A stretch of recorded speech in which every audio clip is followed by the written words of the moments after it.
Okay, um, I want to take a few minutes today to show you guys how to do something that you may not know how to do in Destiny to help save you some money. Um, we all always need barcodes to process our books, and I learned my third year just how expensive purchasing barcodes could be.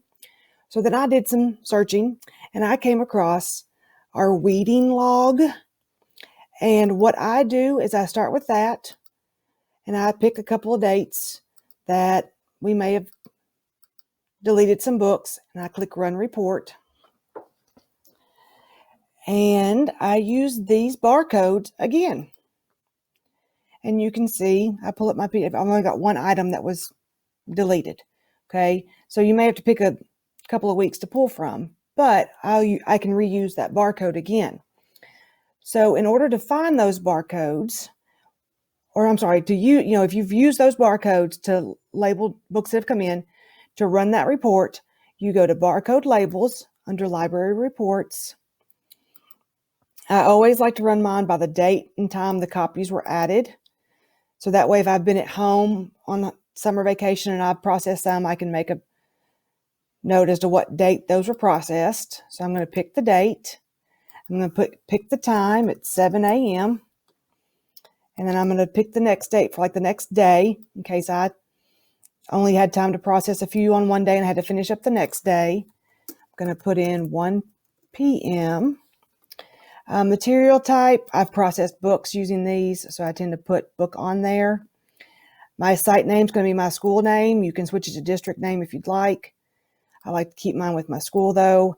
I click title and author because I've only been processing fiction books, not the call number on the spine label. Spine labels print across on the Avery white address labels.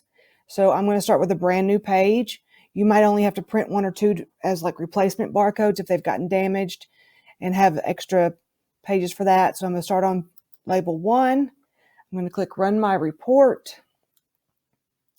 I can wait or I can hit refresh and then click View. And then I have my barcodes to print. Okay. So I've got the barcodes. Now I need the spine labels. So I go back to Library Reports and I scroll down to Labels and I find Spine Pocket Labels. And again, I'm going to do it by date and time copies were added. And I'm going to say, again, it was on this Tuesday. Save at 7 a.m. And I'm going to run it to the next day at 1. So I can make sure I got all the copies I added. And then you start label on 1. Again, your spine labels go across the page when they print.